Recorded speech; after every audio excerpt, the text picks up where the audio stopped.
What is up? We got a full crew today for back-to-back shows. I love it.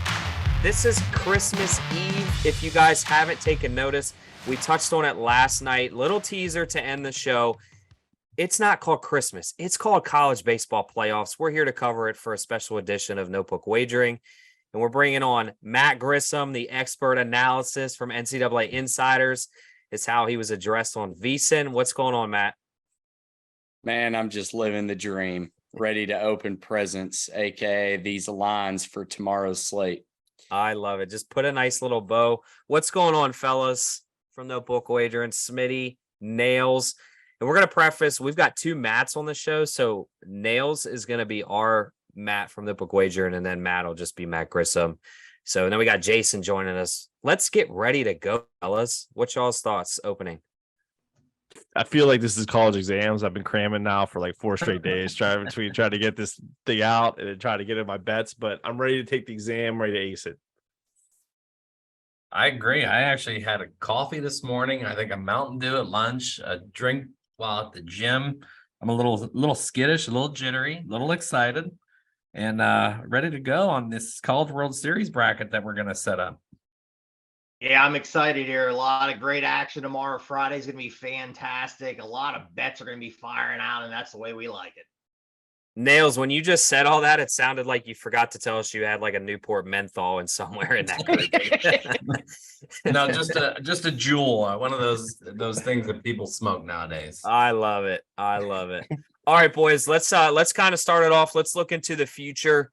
Matt and I kind of talked about this. You know, it's sort of unfair to really, I guess, say what we got him at because the lines have changed, obviously, through the progression of the season. But there are still some value picks that we think are on the show. With you being the guest, Matt, why don't you start off kind of with some of the futures you have, and then I'll touch on mine, and then we'll see what these guys have. So I think the biggest one still on the board that you could hop on would be Clemson. This team is riding a 16-game win streak. They've got new head coach Eric Bakich, who's been there before. The Clemson Tigers, you know, say what you will about their pitching staff. They're playing really well right now. And that team, I think you could still get it 25-1. Florida, I've seen it anywhere to 7-1 to 11-1, depending on where you get the line. I think Florida is a complete team. They've got an offense that's just as hot as LSU's. And I would say outside of Paul Skeens, a better pitching staff. Q really likes my Arkansas Razorbacks. I'm a little bit more hesitant to bet on a team that's ripped my heart out several times in my lifetime. But let's call it what it is. The Hogs are playing really well. Hagen Smith, Hunter Holland, 2 hard-throwing lefties, and then you've got one of the best closers in the country in Brady Tigert. It's a complete team right now, and Dave Enhorn knows how to win. I said it on VSiN last night. If you could quantify will to win and heart, this team would be off the stat page. Unfortunately, none of their stats actually are. And shout out to JKam for all his hard work on that, man. Putting the spreadsheets. I don't think I've read so many numbers in my life, but I loved every second of it. So I cannot thank you enough for that. No problem, man. That's unfortunate. That's my day to day. That's just a wall of tiny spreadsheets of numbers. So yeah. It's funny you actually brought up like the quantifying will to win. Jason and I actually talk about that pretty frequently on shows. So that's kind of our sticking point. We talked about it in college basketball. When you talk about KenPom ratings, we've talked about it, you know, in a playoff setting. So kind of why don't we translate that into Jason to kick us off, and then we'll go Nails and then Smitty, and then I'll kind of round off the futures. Yeah, I'm a little on the long futures. I'm a little short right now. I was intrigued by Clemson. I kind of have Tennessee coming out of there, so that's why I'm a little nervous on that one. And I mean, Oregon State was a team I was interested in at a nice price, but Q informed me the other day they're out of pitchers. So I don't really have anything long term at this point. I'm going to get something down, so I will pass at this point to Smitty since he's looking at me right now, well tanned. Well, I tried, man. A lot of yard work today. First day of summer, man. I'm so excited. No, I'm the same way. I didn't jump on anything. I do have 3 futures. I did Oregon State too, Jason, and I did that, a about a month ago, and Q broke our heart last night doing the show that came out, and he's like, "Oh, this guy's hurt and this guy's hurt." So it was crushing to that. I did take Tennessee also to win the college, and these are College World Series plays that I did. And then I did jump on today. I did Vanderbilt too, because I just think Vandy, I like their pitching. I like their defense, and their offense has kind of come around a little bit. Now, I know Matt has said that it still scares him, and that's always a little nervous when Matt's saying, I try to listen to Q and Matt a little bit, and I try to feed off them with some information. But I like how Vandy's playing, and I like Vandy and their setup here this weekend, and I think they're going to get to the College World Series, so we'll see what happens. Nails, what do you got, bud? I know what you have. Well, I've been stuck all year on UVA, so I had a bet on them beginning of the season to take it all. So that's locked in. I do have 3 more that I like, and I love the dogs. So we're going to throw out some dogs. Jason had put a bet in for me, Oral Roberts to win the Stillwater bracket. I like that as a 4 seed coming out. I believe he got that for me at plus 580, somewhere around there, maybe not quite that high. I still love Texas Tech to go to the College World Series as well. I know Q's angry at me, but Ryan Hyatt's going to love me, so I'll take the heat and the smoke on Twitter, but that's okay. And then there's one more. I was digging for like one more dog. Like, who can I just really get behind and root for? I think it's Ball State, who has a pretty good depth, and they have a team that's been there before. So I think they were around.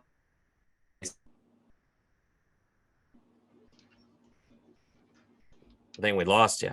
Yeah, he's gone silent. Uh-oh.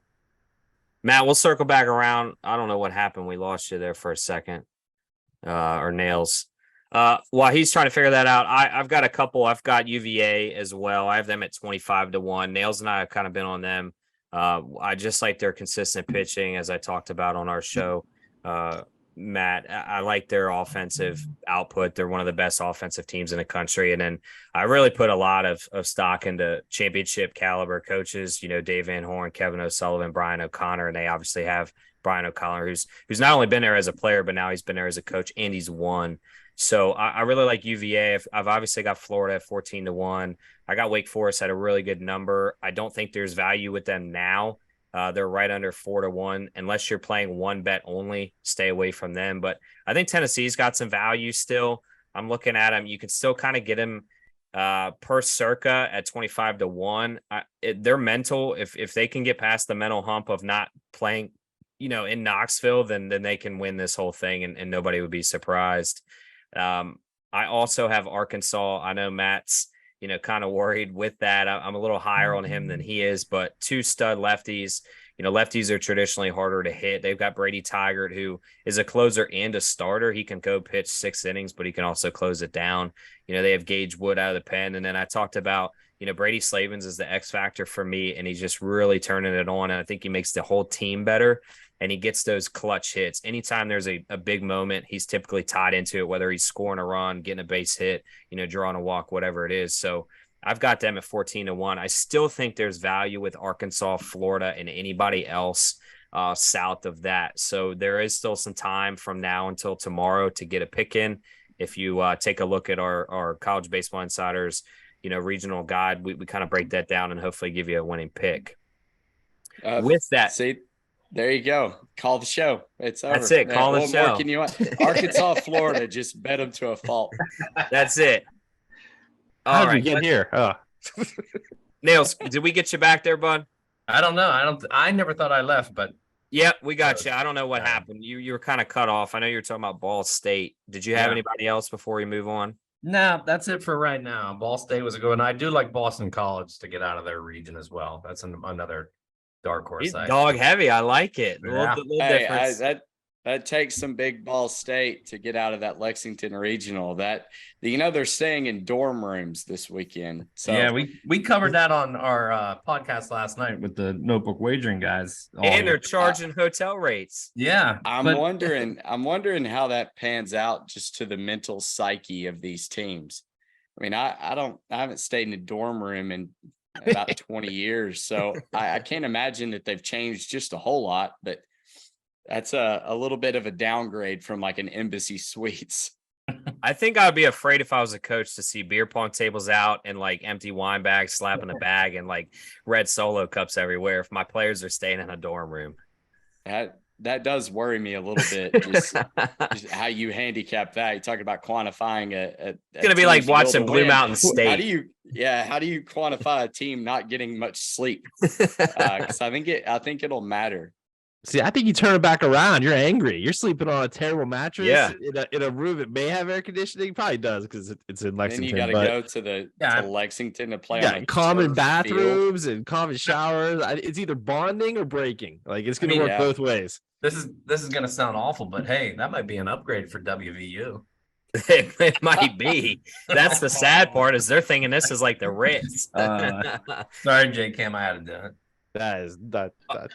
All right, let's dive into these regions. We'll start with Winston-Salem and we'll just kind of work down our guide here. I'm just going to keep it short and sweet, and then I'll let you guys kind of wrap it up. I don't think any team's really going to challenge Wake Forest, specifically because Maryland knocked them out last year in the Maryland region. This Wake Forest team has the best pitching staff. They've had it all year. They also have a really, really good offense with Brock Wilkin, Nick Kurtz, Adam Sasir, Tommy Hawk to lead it off.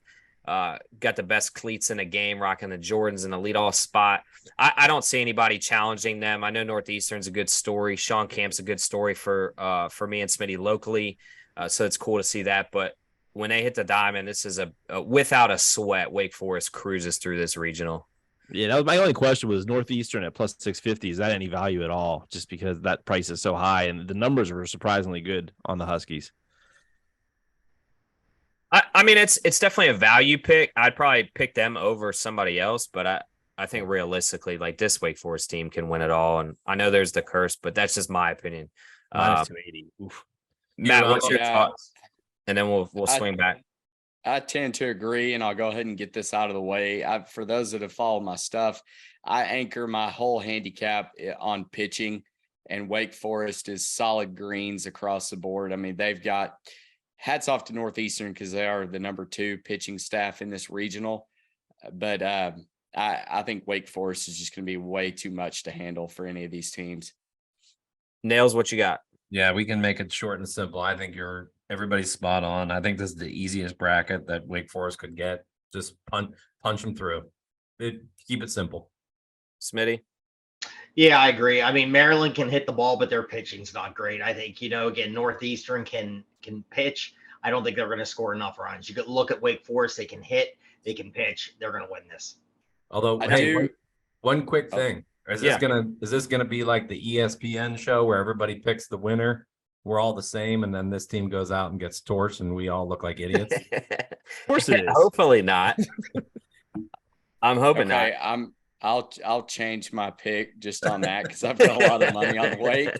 But no, for real. So Maryland is number 2 in the country in home runs with 120, and the couch is notoriously short field. I mean, their left field line's 310, their right field line's 300, center field obviously 4, which is pretty standard in college baseball. So on this turf, I mean, Maryland could definitely get on base, and if you get enough people on base and start hitting home runs, they could surprise some people.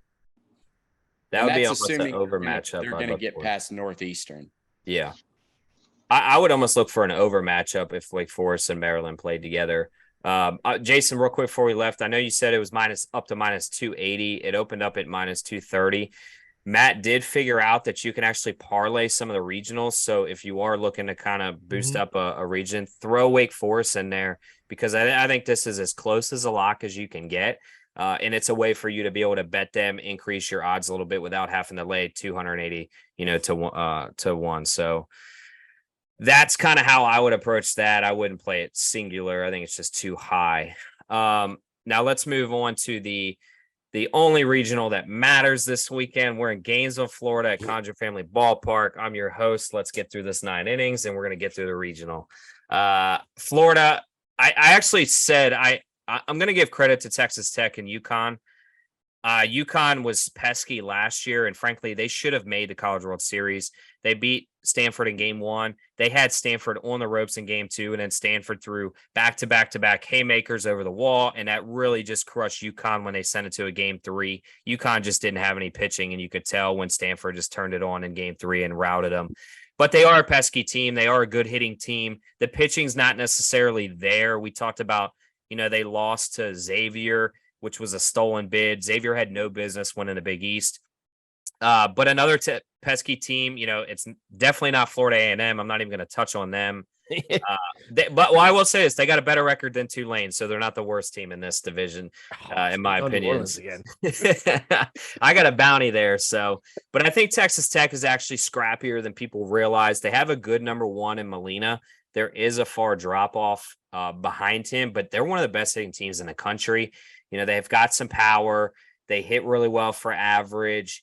The problem is their pitching. They're going to be able to score some runs against Florida. Florida's pitching, the way they're lining it up is Cags is going to pitch game 1 against A&M, hopefully get him in a groove, and then Sproat Waldrop is going to be your weekend. The problem with Sproat and Waldrop is they like to be like Max Scherzer, and they leave a couple pitches up high in the zone, and they get taken advantage of. Overall, I did lay Florida at -143. I feel very confident that they advance. No value on UConn of 5-1. To be honest, I think there's more value in Texas Tech if it's just me. I think they're a better team. I'll roll Q just because you brought up Texas Tech, and that's who I'm going to roll in this regional. +280. Well, don't come on the show next week. I know those are your boys. They've struggled in the regionals. You can't really deny. They have a great coach, a great closer. But Texas Tech is scrappy, like you said. They led the Big 12 in runs, or 4th in the ERA. I'm going to say one thing, though. If you just want to have some fun bets on this, when Texas Tech is playing UConn, just bet the over. Already did, buddy. Yeah.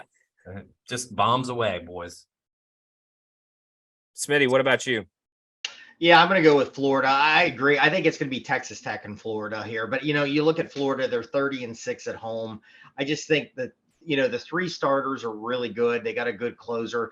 I was a little concerned with their bullpen as the year went on a little bit. I've watched them a couple times and I just wasn't impressed. Seems like they've kind of steered the ship a little bit, got it back here. The offense can score. Texas Tech's another team that can really put some runs on. I really think they're going to be there. I'm not high on UConn. You saw Xavier beat them in the Big East championships and everything. Florida A&M. Okay, thanks. I used to have a Florida A&M t-shirt back when I was growing up. I have no clue how I bought that, but I did. Everything like that. I think it's Texas Tech and Florida, but this is the year, Florida has struggled in the regionals here. They're going to get this and they'll go to the Super Regional.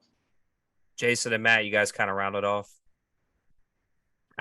I'm taking a little taste of UConn at +5, and I'll hedge against it. But that's Austin's biggest fan. You guys mentioned they kind of struggled a little bit there at the end, but they have some pretty good numbers. They non-conference was decent, and I like the pitching stats. So I'm gonna take them at 5-1, but I do think Florida will win that region.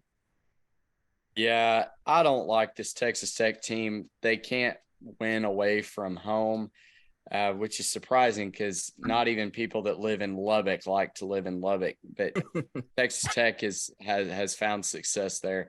UConn would probably be the only long shot that I'd put in, but it's not really worth donating. Yeah, Florida has struggled in the regionals. They seem to always kind of stumble when they have high expectations. But despite my better judgment and the fact that my buddy here is wearing a Florida Gators hat, I can't really say anything other than I think the Gators move on. Yeah, I agree. Can I just tell you, our coach is probably the best coach in the land. He's doing an interview in the SEC tournament, and they're like, "Oh, what'd you do on your off day?" He's like, "Oh," he's wearing a Tommy Bahama outfit. And he goes, "Oh, I was getting massages." That's a great coach. Why worry about practice? I need to get his body nice and ready to go. That right there is a winning recipe. That sounds like Todd Smith, if I'm being dead honest. That can turn quick though if it goes wrong. Well, listen, we're not Deshaun Watson. I said his name's Kevin O'Sullivan. What is Kevin O'Sullivan's record in the postseason though? Don't worry about it. We got more championships than Dave Van Horn. Don't worry, Matt. He's relaxed though, so it's all good. Yeah, he's relaxed. Right? That's what life's about right there, being relaxed. Don't worry about it. That may be the problem. I saw an interview where they asked him, did you know Jack Caglione was going to be the superstar that he is? And he said, no, nobody could have known that. Well, if you're a good baseball coach, you probably see talent when talent's right in front of your face. So, well, it was a bad choice of words. I'm judging him. He was still in his zen. He wasn't thinking right. He just was, his body was in a nice cleanse. He was feeling good. That you can't hold that against him. Is he on a ayahuasca retreat? Yeah. That's for the supers. Right. Sorry. All right, let's move on to Matt's favorite team here. He's got the funeral hat on. He had the red one on. He was popping some color. I don't know what happened. I tell him his team's going to win the College World Series, and now he's like sulking and saying, oh, no, and stuff. So Arkansas Razorbacks, why don't you just take this for us, Matt, and then we'll kind of finish off around you. I mean, what more can you say? We're hosting the Big 12 champ, the Pac-12 runner-up, and I don't know who Santa Clara's conference is, but they had a really good season as well. As far as the probabilities, this is a very tight regional. I mean, from top to bottom, you've got Arkansas at 37% probability to advance, and you've got Santa Clara at 13%. I mean, I've been down on the Pac-12 this year, so I'm not probably giving Arizona enough credit. I think TCU handles business tomorrow, and then we see a rematch of Arkansas-TCU, which, as I joked in our show earlier, TCU beat Arkansas early on in the college baseball showdown, like 68 runs to 6, but it was a show there in Arlington. I do think Arkansas bounces back. Will McIntyre didn't have a very good outing when we played TCU early on in the season, and luckily he's kind of found his groove with Tigert being a starter and him coming out of the pen. So if it ends up being Hagen Smith tomorrow or Saturday, I like my odds a lot better. Hunter Holland, of course, is going tomorrow, and then that'll save Mac for hopefully the last day, but we'll see. But yeah, I didn't bet it. I think TCU probably has the best value to come out of this, honestly. There wasn't a whole lot of value with the probability of Arkansas being so low and basically being an even money favorite to advance. That was a no bet for me. So Arkansas TCU is probably the right side. Smitty? Yeah, I agree. I think it's Arkansas, TCU. TCU's really come on here. Santa Clara, they've won me some money this year, so thank you so much. I really like you. I think you'll do well. Arizona has come on, but, Pac-12, Q has said this. Matt has said this a lot this year. Is that a great conference? I don't know. We'll talk Stanford and Oregon here in a little bit. I think it's Arkansas, TCU. The big thing with this, I think you have value with TCU, but the big thing, Arkansas 30-4 at home. I think Arkansas wins this. Nails? And yeah, I think Matty Grissom nailed it. I have TCU written down as the best betting favorite. I found out like a plus 320 to come out of the region. I think that's a good number. I don't know if they're going to do it, which stinks because, as he said, man, the 1-2 punch with the starting pitching is the best in the region. The scary thing is, and you guys have all said it too, is Santa Clara might actually be the best 4 seed in this tournament, but they got thrown into this horrible bracket where I don't think they stand any chance to win. If you could have thrown them into a different bracket, man, like say with Coastal, I'd be like, look out. But I think they just got a shaft. But I think these are going to be some tight grind out games. I think the on top of Santa Clara being the best 4 seed, I think Arizona is the weakest 3 seed though. So I think I kind of even out. But I think the smart move is to look at that Arkansas TCU, advance Arkansas. But I'm going to put a little fun money on TCU. Jason? Yeah, no, this was the region that made me wonder how they seed these things because it didn't make any sense. I I like Santa Clara plus 750. I think that, Matty was talking about the probability and pricing. They're like right on where they should be. I don't necessarily think they're going to win the region, but I just think you're getting a fair price on them, and the numbers back it up. Arizona's pitching doesn't look like it holds up. I know they're playing well coming out of the Pac-12, but Arkansas will win this. But like I said, I like the plus 750. I think it's a live thing, and you can definitely hedge against it as you go through. And one more note to add, as you are bragging on Santa Clara, they're the only 4 seed with 3 or more wins in this regional, or in the regionals in general. So, and one of 3 that don't have a losing record. So that they're a tough 4 seed. Really tough 4 seed. That's yeah, not, for sure. doesn't I make sense think really. Nails said it best. We wish we would have seen him in another region because they could have made some noise. So it's unfortunate. Yeah, they're the 12 seed in the NCAA hoops bracket that shaft on. They go up against that hot 5 seed. It stinks because you put them somewhere else, man. Jump all over them. Oh, I agree. We talked about that last night. So I'm right there with you. All right, let's move to the Clemson regional. So Clemson, Tennessee, Charlotte, and Lipscomb. I'll just keep it short and sweet. I actually took money on both Clemson and Tennessee because as long as both of them make the regional championship or whatever you want to call it on Sunday, you're guaranteed profit with the higher numbers at plus 145 and plus 135, as long as you bet even money. So I went with that because it really is a coin flip. Both teams, Tennessee's definitely got the better pitching staff than Clemson. Hitting wise, Clemson's better. Tennessee could be just as good, but we talked about it on our show earlier today. Tennessee is all mental. They play really well in Knoxville, and then they just shit the bed for no apparent reason anywhere else they play. If they can get over that hump, they're an extremely dangerous team, and my 14-1 future odd looks really good. So I'm looking to try to get them both teams in a regional final and walk away with a profitable weekend. What do you guys got? I'm liking Tennessee. Like the pitching looks really good. It's like you said, the biggest bugaboo when you look at them is that the fact they can't win on the road. So Vitello can kind of convince them they're actually in Knoxville and not in Clemson, South Carolina. They should be fine. Clemson's really good. They're coming in really hot. Like you said, they're both plus because basically of each other. And I don't see much coming out of Charlotte or Lipscomb, but I'm going to take Tennessee. I'll probably take them as a longer future too. Like I said, their pitching numbers surprisingly were really good. Not like Wake, but really close. Yeah, I'm going to jump on Tennessee too. I have them for the College World Series, one of my futures. I really like them. The pitching is there. Like Jason just said, 5-14 on the road. So they got to figure that out this weekend. If they can figure it out, then everything's going to be good. The pitching's there. They can hit.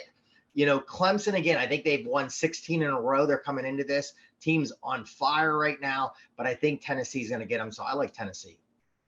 All right, this is a head scratcher because why on the odds board is Tennessee plus 2,000 to win it all? Clemson's plus 2,500 to win it all in DraftKings. It's like these are flip-flopped. So I actually have to lean with Smitty and Jason and lean Tennessee because of the pitching, which Matty G says is his basis for all this. So 1 + 1 = 2 to me. So let's go Tennessee.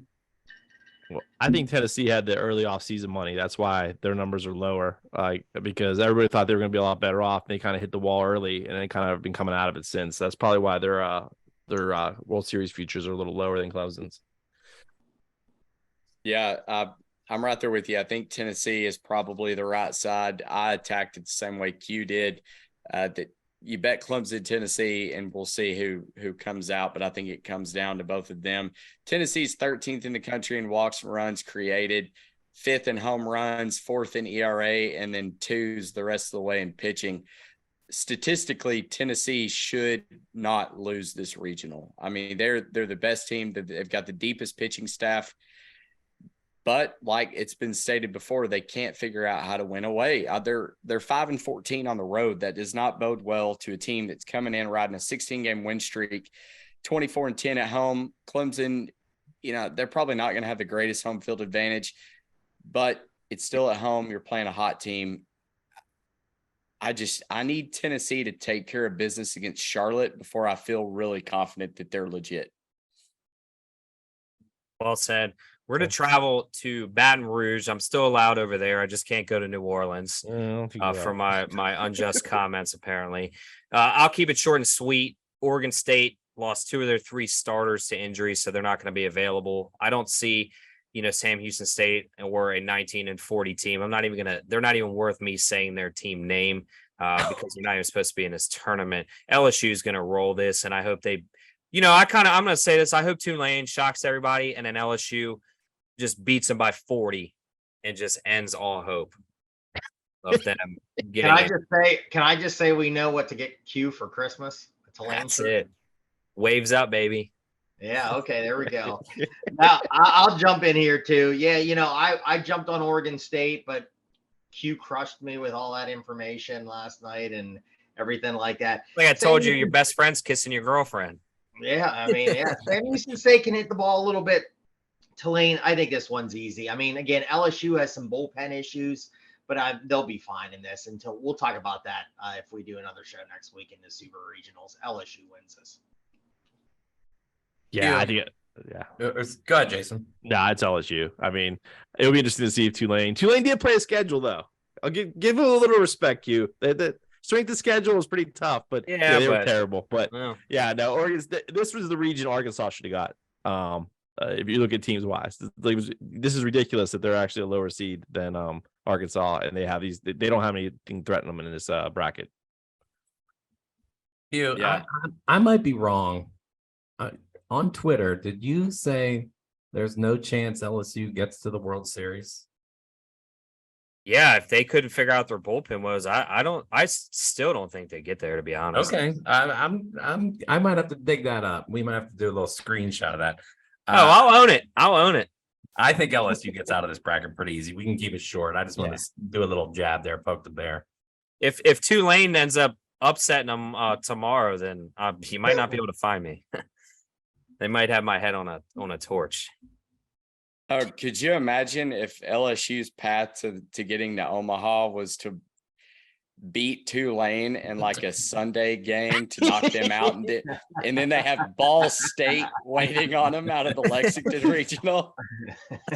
Oh my God! I mean, really, they're super regional. If they can make it to the supers, they've got it just like white carpeted it all the way, or red carpeted it all the way to them. I don't know why I said white carpet. I don't even think that's a thing.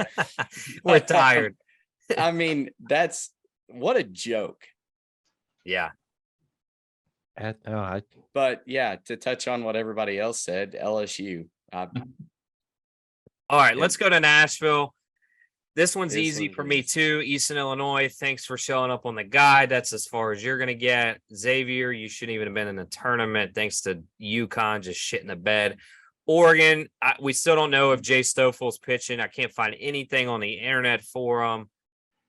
Vanderbilt we've touched on them. They've had their hitting woes, but they're figuring it out. They're starting to get some of their pitchers back healthy.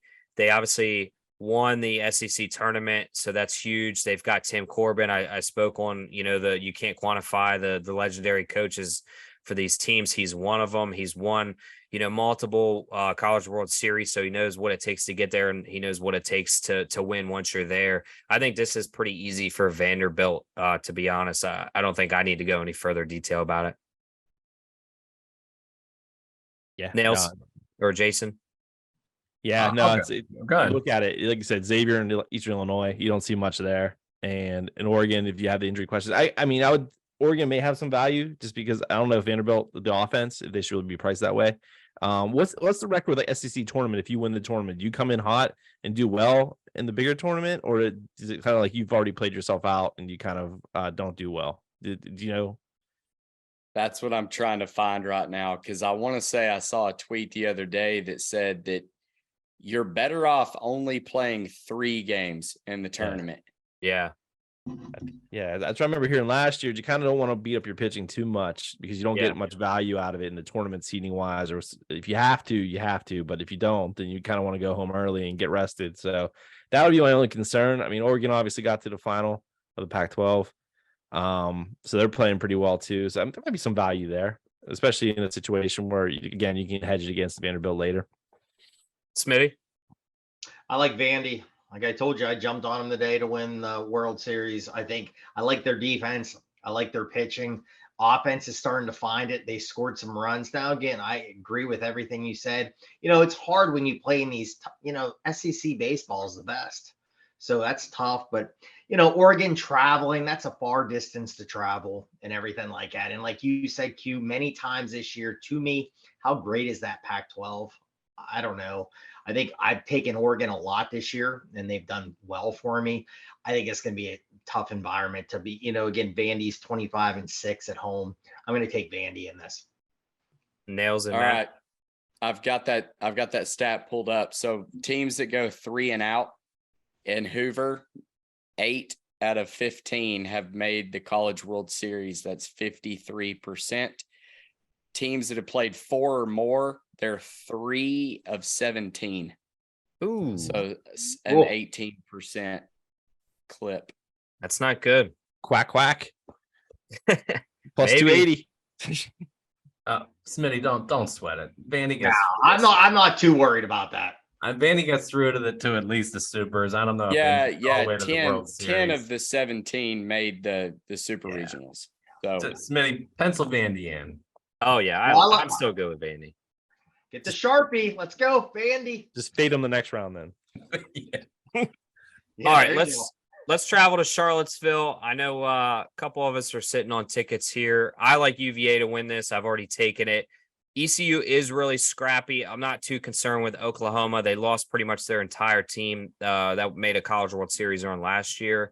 Army, thanks for playing. You're a soldier, not a baseball player, but I do respect you, what you do for your school and your country. Virginia is just a better team. They got one of the best offenses in the country, and they've got consistent pitching. And then I spoke on that coach, home field advantage. Virginia baseball really does have a good fan base down there because there's really no sports teams down in Charlottesville. So they really took in, the campus and the community of Virginia sports. So East Carolina, there is a little rivalry there, but they've gotten Virginia the past couple years in the playoffs, but I think this time Virginia gets them. What do you think, Smitty? Yeah, you look at this, East Carolina's kind of had UVA's number a couple times in this. But I agree with you. I think this UVA team is just very complete. I look at complete teams. I look at the pitching. I look at the hitting here again, 31-4 at home. Again, I wasn't impressed. I mean, I took East Carolina a lot, but I'm just not sure. They struggled a little bit last week. I mean, Tulane hung with them a little bit. I think they're a good team. I think it's going to be hard. And again, their fan base is going to travel. That's a short trip. Place should be, going crazy. Q, we might try to get down there for a game this weekend. But I think UVA is going to come through and get this. Nails? Yeah, they're the most complete team in the region. ECU is definitely going to be a thorn in their side. And that, like you guys said, that is a brewing rivalry, and it's good for the sport. I mean, they're just UVA's ranked 7th overall. O'Connor's a really good coach. I think it's not a cruise. I think ECU will give them a little bit of a scare, but they're just too good of a team to not come out of this bracket. They're the safe play. They're the Kansas of like the NCAA tournament in this. Jason and Matt, wrap it up. I think ECU's pitching is good enough for the price. So I'll take East Carolina plus 255 there. Like I said, yeah, I think you're getting a good number, and it's basically a 2-team region. Yeah, when I was filling this regional thing out, I saw Virginia first in batting average, they're 5th in ERA, 7th in xFIP, 5th in Sierra. They're 2nd in the 64 regional teams in run differential. I was like, wow, Virginia is clear cut the favorite in this. Well, then I pulled East Carolina's pitching numbers. They're 5th in xFIP, 4th in Sierra. The benefit, and I've touched on it before, the benefit of being the 1 seed is that you don't have to throw your ace. So East Carolina is probably going to throw theirs against Oklahoma in a must win. So right there, Virginia gets ahead in the pitching department, which I think will ultimately play out better for Virginia to take the series. So yeah, I'm on the Who's. All right, we're going to travel out west to Stanford's region. I like Texas A&M as a 2 seed to advance. I think they're the kind of this year's Ole Miss team. They battled a bunch of injuries just like Ole Miss did last year. They're coming around at the right time. They have a College World Series coach in Schlossnagle. Trevor Warner's starting to smoke the ball. Jace Lavalleyette's starting to really hit the ball. Austin Bose. Wayne Sing or Wansing, however you pronounce it, he's starting to show like he's kind of their number one guy, which I think helps Nate Detmer. Detmer looked really good last year on the team. He kind of stole the show from the mound. You could tell he just didn't really seem right all year. I think in the number 2 role, he's going to feel a lot more comfortable knowing that all the pressure is not on him. I think they beat Stanford. I don't think Stanford's that good outside of Quinn Matthews. They may have to double dip, at Stanford, but I think at the end of the day, if you can get past Quinn Matthews, and he did blow up in the tournament, in the Pac-12 tournament, he gave up 8 runs in 2 innings. So he's definitely hittable. I think this Texas A&M team's playing so hot right now. I think they at least continue through the regionals at plus 175. What do you guys think? Yeah, I have to take A&M based on my rules of take the lowest ranked SEC team from prior years, and I think they actually are, which is amazing because they're only a 2 seed. But yeah, give me A&M. I'm with you, Q, on this one. Nails.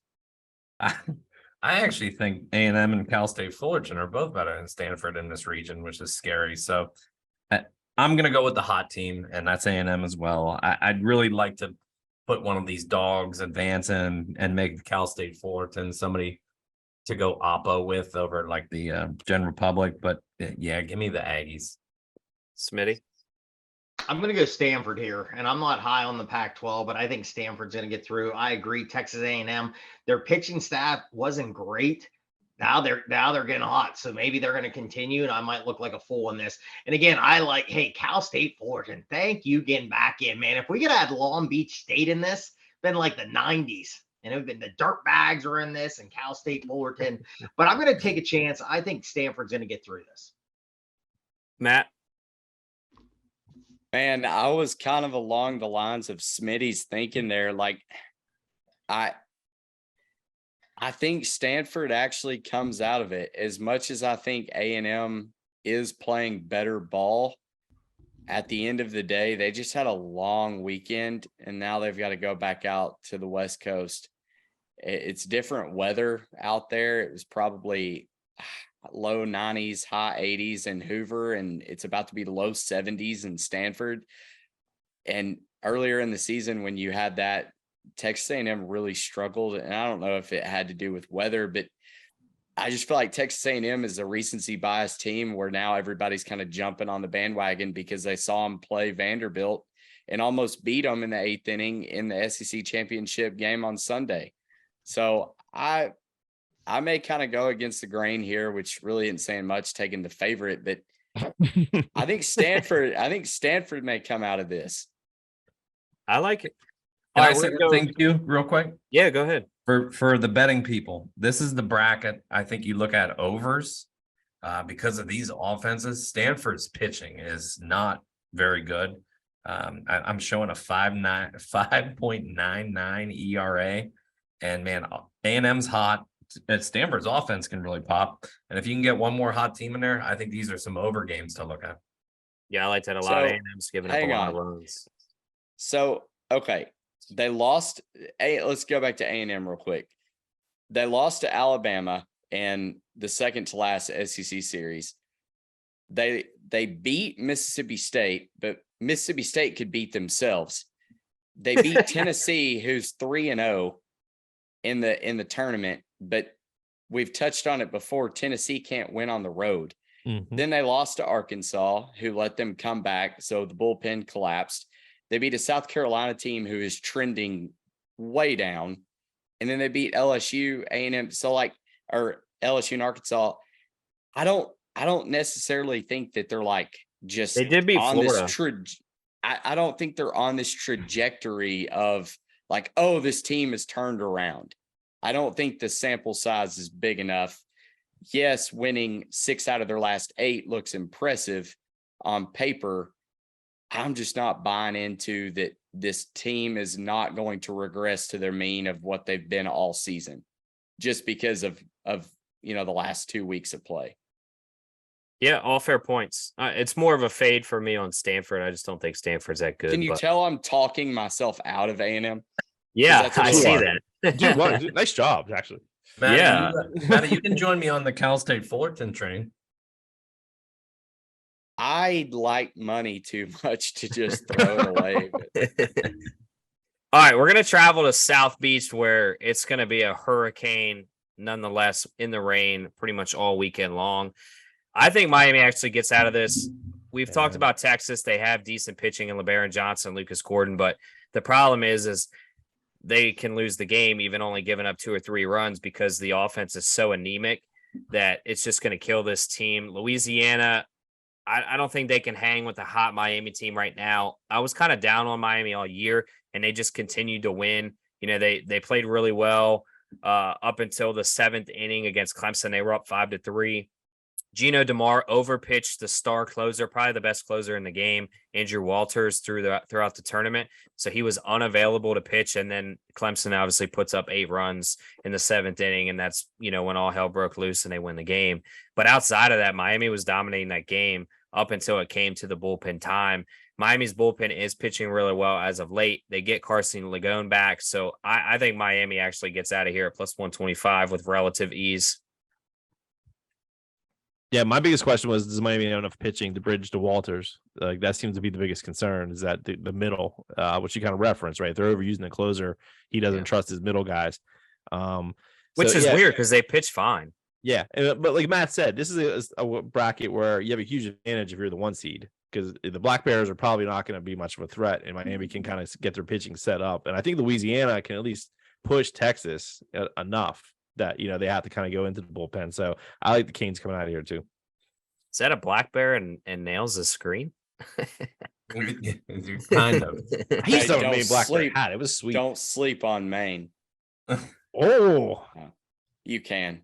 I'm Yeah, I got a main T-shirt upstairs. I should put it on here. Of course you do. Smitty, you have the most random hell? shirts. how many 4 seeds do you have? Smitty had a frequent flyer card to the Goodwill. No, somebody. It was my 40th birthday, and I'll tell you a funny, quick story. And somebody I didn't even know. Somebody showed up, and somehow their wife was invited or something, and a guy came in with this Maine shirt. I'm like, man, I really like that. And a buddy of mine was like, hey, it's his 40th. Give him that shirt. That's your gift. You didn't bring him anything. So the guy took it off and threw it to me and said, you can have it. So there we go. I got a Maine shirt. So that's it. I'll jump in here too. I like this Miami team. I mean, the closer is really good. I agree with what Q said. Overpitched them and that couldn't get to them. I mean, that was a really close game. Clemson went away with this. Texas, I always like the Texas program, but again, not great on the road. Miami's really good at home. Conditions, I listened to your show earlier today. I mean, it's going to be a problem, but it usually is down in that area. But I do think it's Texas and Miami, but I do think Miami gets through this. I'll go quick. I think it's Miami. I don't see too much blowback here. Texas will probably advance with them, and we'll see a little showdown between those two. But give me the Hurricanes. Jason and Matt. Oh, I'm on Miami. Like I said, Texas would be the only other team I think I would consider, but I like the Canes. Yeah. If you take a Longhorn, a Black Bear, and a drunk redneck from Louisiana, they're not going to survive a hurricane. So I like it. What if it's a flavor of chicken wing instead? Team mascot enough. I would say your best 2 chances are going to be the Raging Cajuns and Hurricanes. So I'll tease that into. I think I'm going to take a nibble on Louisiana tomorrow against Texas. Nice. I like it. All right, I'll keep it short and sweet here. I love this Coastal team. I've been on one all year long. I'm pretty sure Smitty's been on them, for most of the season as well. They just hit and hit and hit.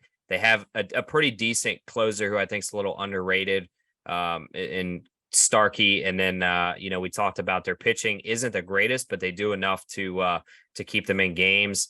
Duke, I'm not high on Duke this year. I think they've been overranked pretty much the entire year. I am fading Duke. Give me Coastal Carolina plus 150 to win at home.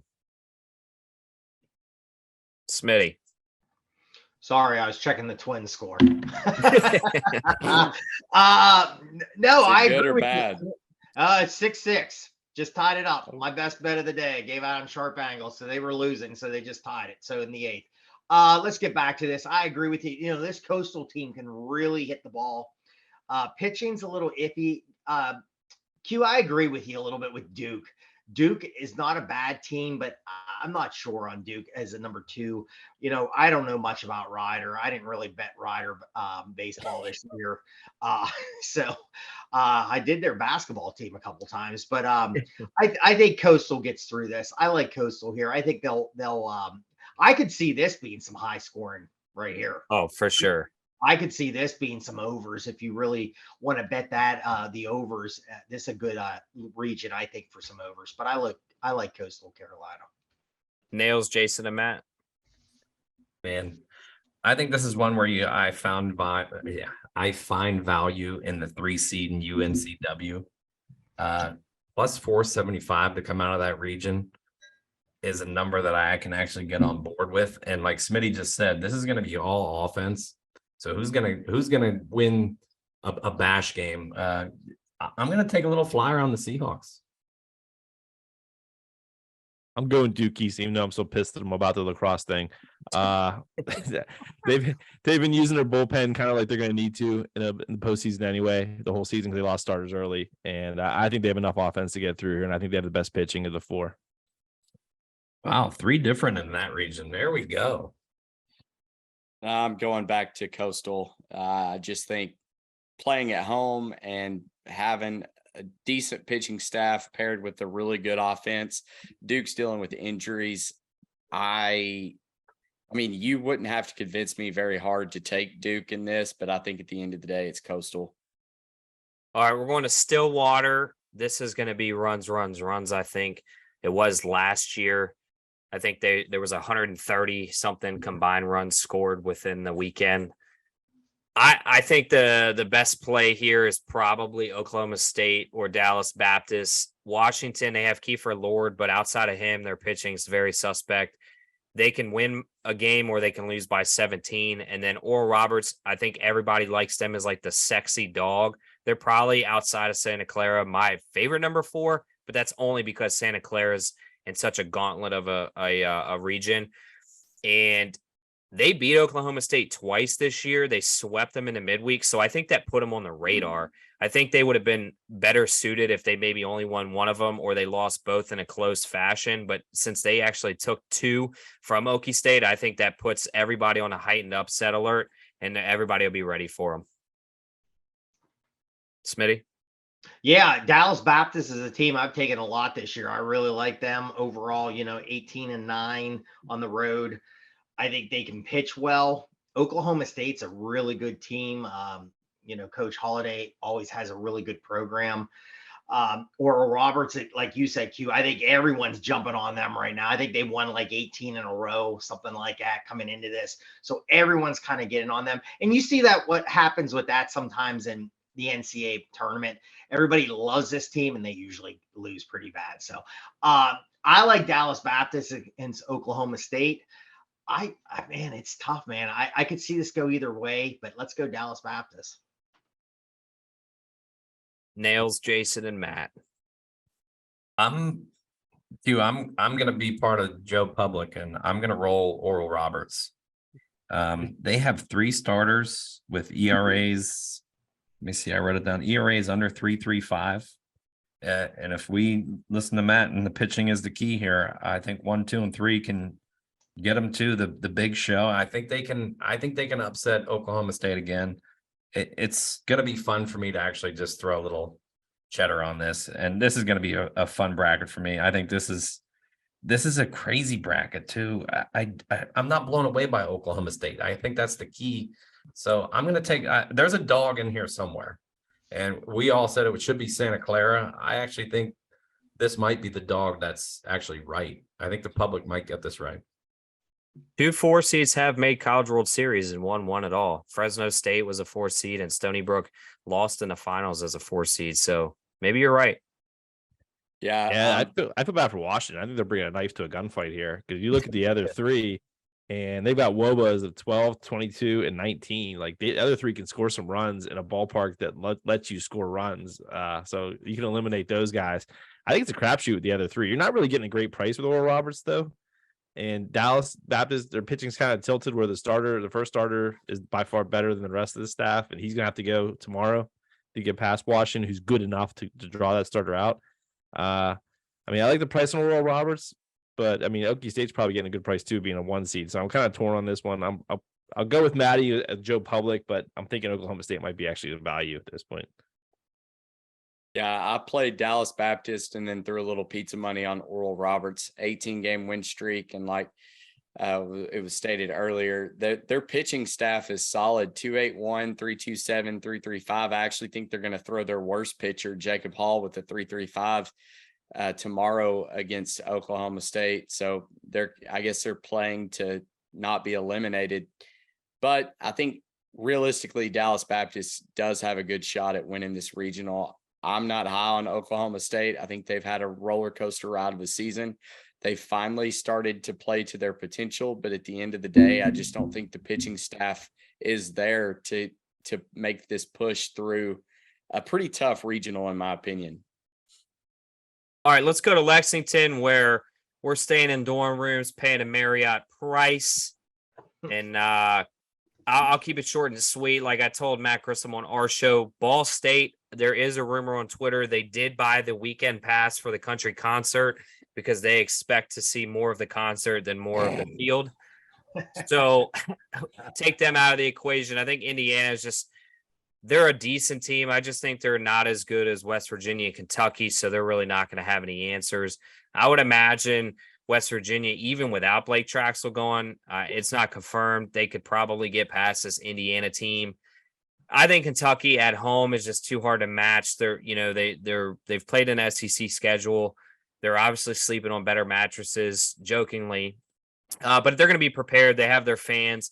They don't hit a lot of home runs. They play really good small ball. They've kind of perfected it. They're a team that I think can at least get to the super regionals here with relative ease. I'm not overly impressed with West Virginia. I know some people are higher on them. Outside of JJ Weatherholt, Blake Traxel, there's not much on that team, and it's hard for one pitcher and one star player to really run through a tournament these days with these offenses and things like that. So that's all I got. Oh, give me West Virginia. They got the better offense, and the pitching's pretty comparable to Kentucky when you look at Sierra and XFIP. I was kind of surprised that Kentucky's offense was kind of as weak as it was, being that they're a 1 seed. Indiana can pitch, but I don't think they can hit. And then, like you said, Ball State representing the MAC. I think that's what we can say there. Take me home, country roads. Let's go, West Virginia. Yeah. Plus 225. They're going to walk out of Lexington with their own country concert on that bus ride. Man, why are you guys bashing Ball State? It's not that we're bashing them. We don't think that. I think they're good people, Matt. They're good kids. Muncie, Indiana, it's a fine town. You guys kind of summed up, though. Does Kentucky blow you away? No. West Virginia? Not really. Indiana? Man. I'm with you guys, but I think Ball State's going to put up more of a fight than people think. I actually have to lean with Matty G and Jason, though, and WVU. Kentucky does nothing for me coming out of this region. Here's what you do. Instead of what are Ball State's odds right now to win that regional? It's like 1,200, 900 to 1,200, somewhere like that. Let's say we got it in here.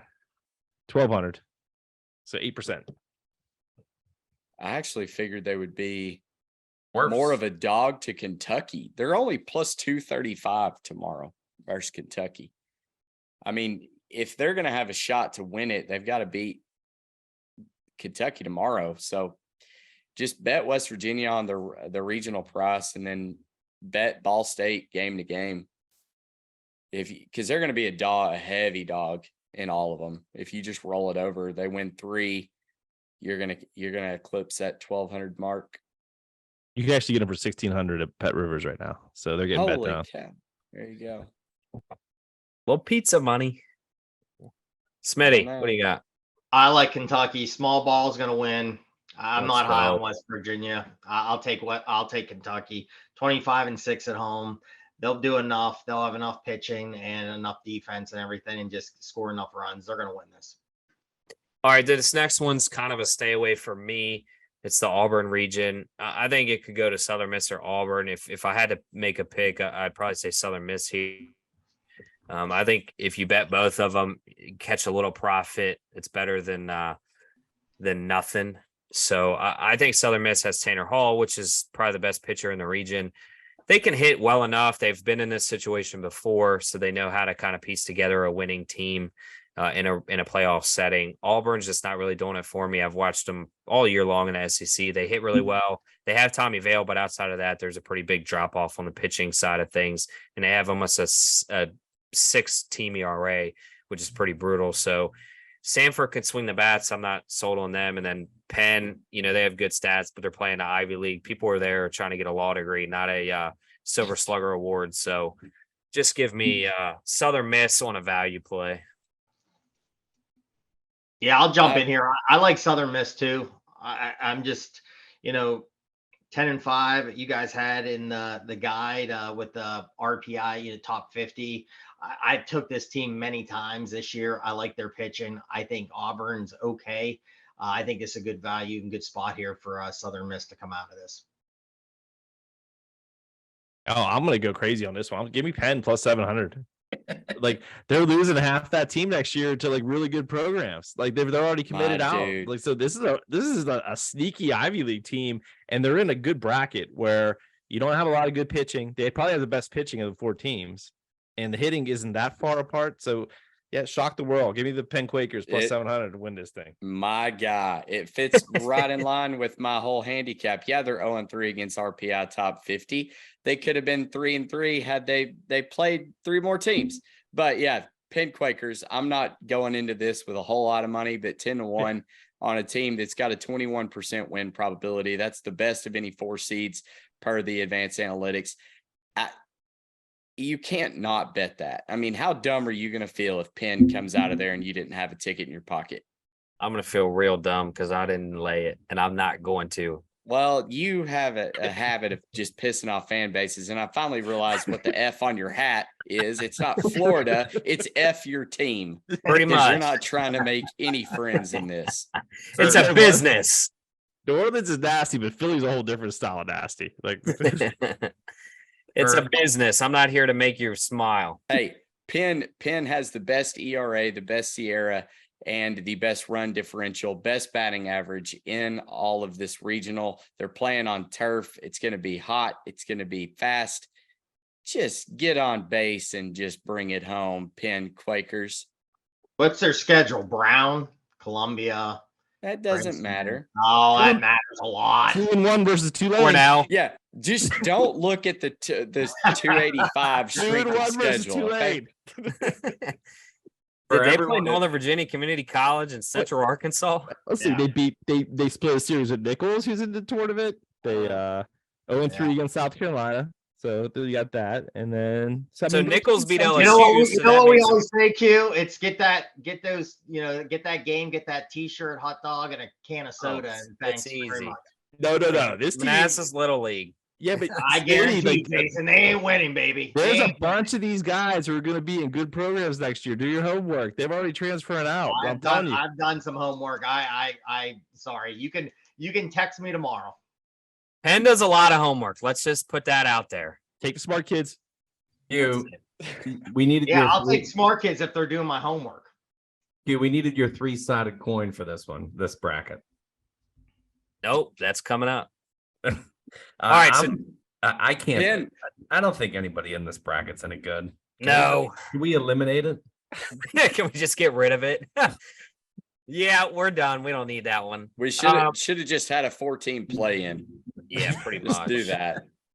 All right, so this next regional, Terre Haute. I like Iowa out here. Marcus Morgan, Ty Lindenberg, and then obviously Brody Brecht throwing 104 gas. I just don't think Indiana State, UNC without Vance Honeycutt or Wright State can handle that. Wright State did put up some runs throughout the year, but not against 104 mile an hour pitching. Iowa's probably one of the better pitching staffs in this tournament. They hit well enough. They've had 300. They have a decent WOBA.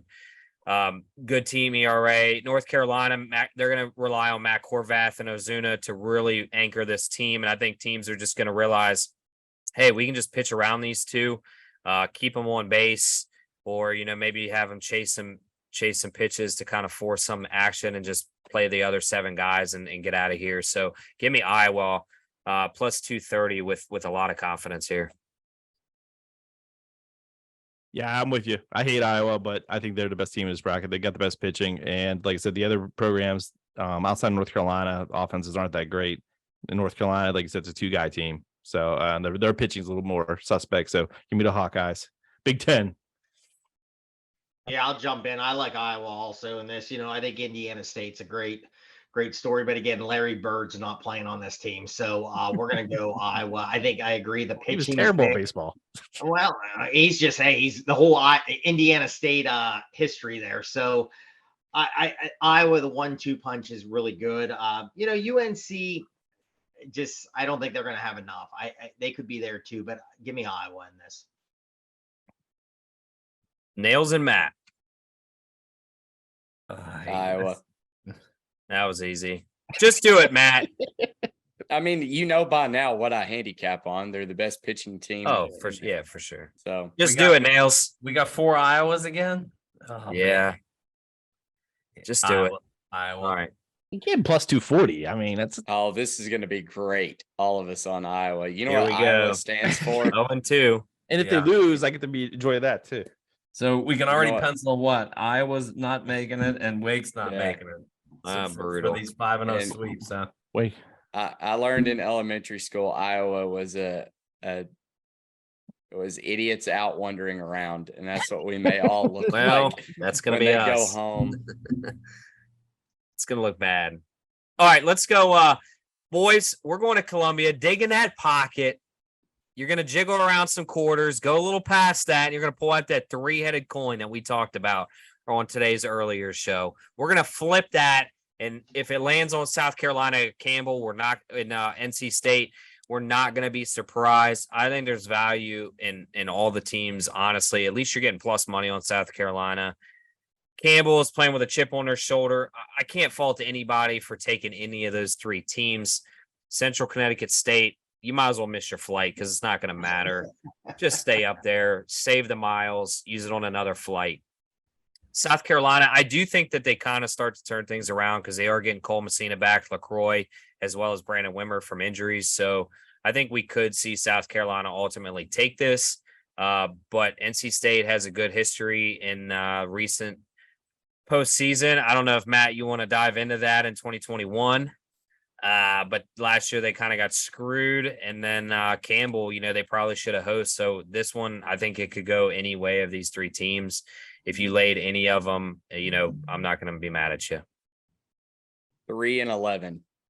That's what South Carolina went down the 2-week stretch to end the season. 14 games, 3-11. That's pitiful, yet they're still here as a host. The committee, I guess, answered the plea of the coach to look at the whole body of work. I don't know. I want to love Campbell at 2-1. I don't know. Q and I have talked about it. Like, Campbell is one of those cool stories, like Jeremy Lin was for a while. And then what I thought Steph Curry may turn into, like the Davidson run. It was like, okay, yeah, it's cool. Now go away. And Campbell just, I don't know. They probably won't win this regional, but I'm going to hope that they do and prove me wrong. I think it's South Carolina, though. The pitching's there. Whether or not they can string it together and win, I think they could throw their 10th guy out of the bullpen to beat Central Connecticut State. Campbell's probably going to have to throw cooler. NC State, they're one of those weird teams, but they're 10-17 against RPI top 50. The stats are there to be consistent. They may make some noise, but I think ultimately South Carolina is just going to be in a position to pull away. Smitty. Yeah, I'll jump in here. South Carolina is a team I really liked. I took a lot this year, and then they kind of hit that spot that I kept taking them every weekend, and they kept losing. And I was like, okay, I got to get off this team here. Looking at this, everybody likes Campbell. And like you guys said, NC State's a good team. I thought Matt just made a great point, looking at it. 10-17, that's concerning to me. I think looking at this 26-7 at home for South Carolina, I like this team. I've taken them this year. I'm going to stick with them. South Carolina is going to win this. Nails. Well, Matty G said about the Gamecocks' horrid record down the stretch. I'll go another stat. They were outscored 107-40 in their last 18 games. Who has the best offense in this bracket? Campbell. Give me the Camels. I think the biggest question is how healthy is South Carolina? Like, are these guys going to be back? Because you're probably getting a decent price on them if they are. They're supposed to come back. Messina, LaCroix, and Wimmer are supposed to all start tomorrow. And those guys all missed that stretch you're talking about, right? Where they Correct. The floor fell out. So, I mean, I went into this thinking Camel. I'm starting to come around on the Gamecocks, though. I'm going to be different. I'm going to go Gamecocks. Give me South Carolina. Is Sanders still coming out of the bullpen? Because that was the last update I heard. That's what I heard as of today. Yeah. Jack Mahoney, is he still in a lineup anywhere? I mean, the pitching staff is what fell apart. I mean, their offense has been bad, but it's tough to be competitive when you're getting shelled every time you throw a pitcher out there. Yeah, I mean, I heard as of today, earlier before our show, that Sanders is coming out of the pen. Mahoney's still going to be the number one guy. It sounds like Hicks is kind of working his way. Little Conway, Arkansas guy, is going to work his way into that lineup. He's pitched well. The bullpen's done well. It's just the starters have, like you said, gotten shelled. So I don't know. Sanders could be they throw a bullpen guy for 2 innings and then they bring him in for 4 to 6. You don't know what you get out of him. Are you getting the guy that shut down LSU in Florida, or are you getting a guy that gets shelled for 8 runs in 2 innings? It's just hard to tell. So that's a tough one, but we move to an easier one, the 16th region, Tuscaloosa. For me, it's pretty easy. Lay the 135 and don't even think twice about it. This Alabama team's legit. Boston College, they have Henry Lee probably starting tomorrow against Troy, and they're going to try to save Chris Flynn, their quote-unquote best pitcher, who's gotten shelled as of lately. He started off hot, but he's definitely cooled off. I don't think Alabama has really any sweat in this. Great fan base. Like we talked about earlier, they could have packed up the season when they lost their head coach. They actually are starting to play better without him. They're playing for a reason. I think this is an incredible 30 for 30 story, as Matt Grissom kind of alluded to on our show. Give me Alabama, like I said, and don't even worry about it. Yeah, it's pretty funny. I'm looking at their stats and wondering what the hell was their coach betting against them for? Like, I mean, Yeah. They're really balanced for a team that's like a 16 seed. Like offense and pitching. Yeah, I like them here too. I don't really think there's much of a challenge from the other 3. Yeah, Bama. This is easy. Bama's going to win this. Here we go. Here we go. Oh, we gotta Bama. Jeff He's Davis pulling the at card. Circa, what did he do? No, I think Nails is getting ready to hit us with a non-Bama pick. Yes, I thought so. Are too. you? Oh, my bad. Sorry, I cut you off. I just thought No, we were all you're good. there. This is a head scratcher. We can't do this again. I have to go Boston College. I think I have to. Right. He's taking one for the team, boys. That's commendable. I think I'd go Troy though. If I was Can gonna go, you bet that? no. Yeah, you can bet the game. Circa is the only one that I've seen hang a yes/no prop on Tuscaloosa. And Jeff Davis, what I was about to say, it's stupid that we're even having this not offered to us. Pitcher A had a 3.50 ERA, 104 WHIP. Pitcher B had a 3.51 0.81 WHIP. Pitcher B was the replacement pitcher for pitcher A in the Alabama game under that gambling scrutiny. So it was a pretty much 1-1 swap. And if you remember the game in question, Alabama came back in like the 9th inning and almost came back and won. So the fact that this is still not up there as part of the betting market is laughable. I mean, grow some balls, hang a line. This is not that thing stinks. Like, there's something so much more to that story, that the way that all went down, like, for them to figure out he's on the phone with the guy in a ballpark, like, none of this makes any sense.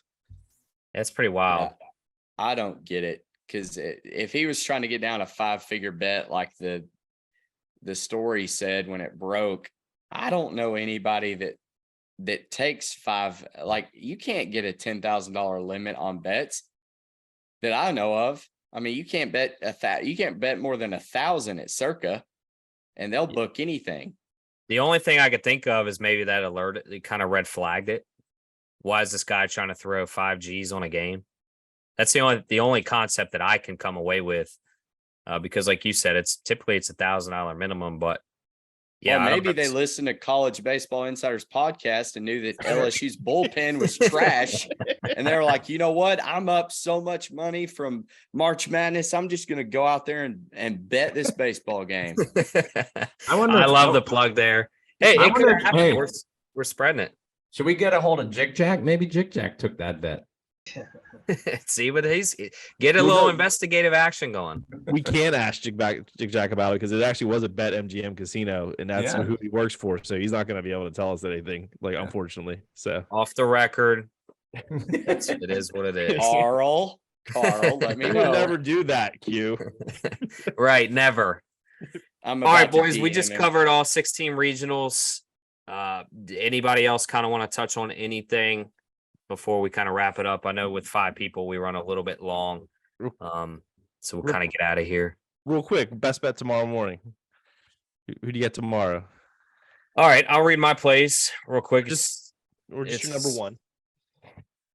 1. My number 1, I would say probably Iowa minus 130.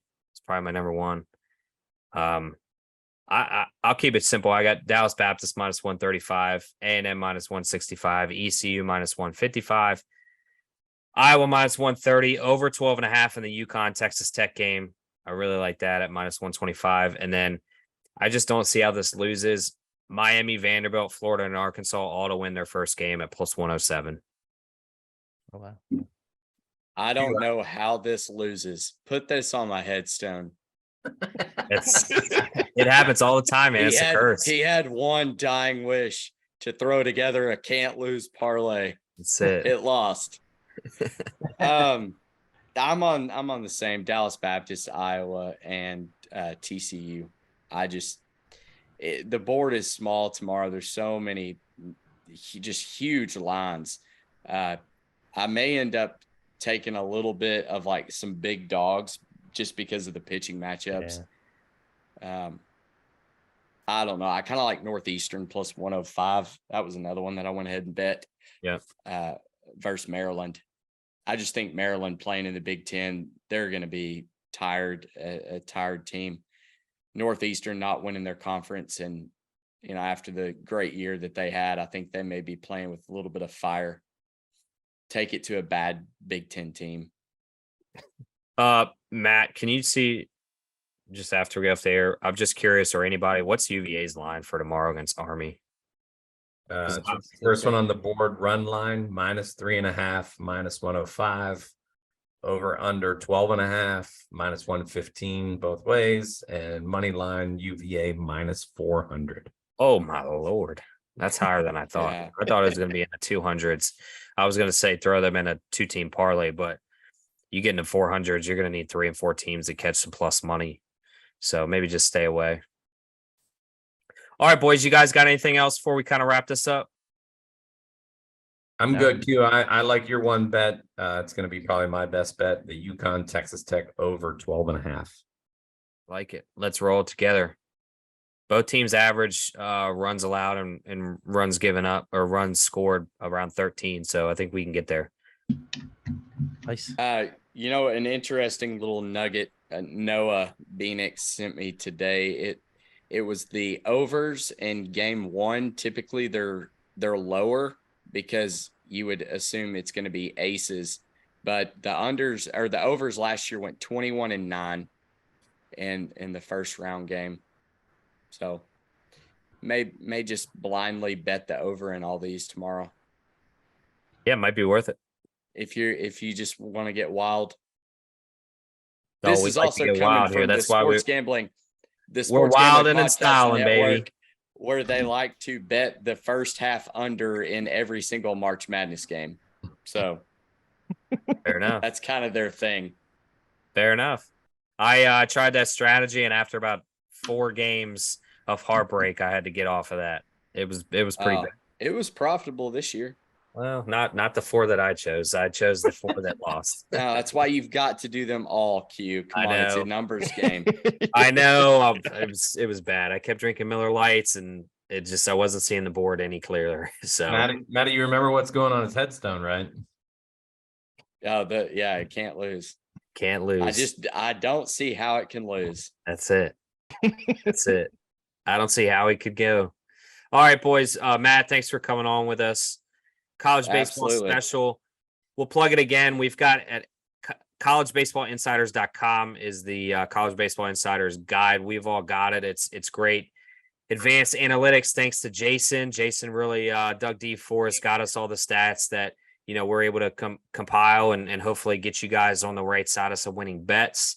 Just be patient, follow pitching, study the pitchers, see who's doing what. Look at the matchups before you just blindly bet, because this isn't college basketball. This isn't NCAA football. Dogs can win in baseball, so you really need to pay attention. With that being said, if anybody else doesn't have any closing thoughts or sermons, I'll go ahead and wrap it up. Going once, going twice. I'm going to sleep for 12 hours. All right. As we always say to end the show, bang your bookies.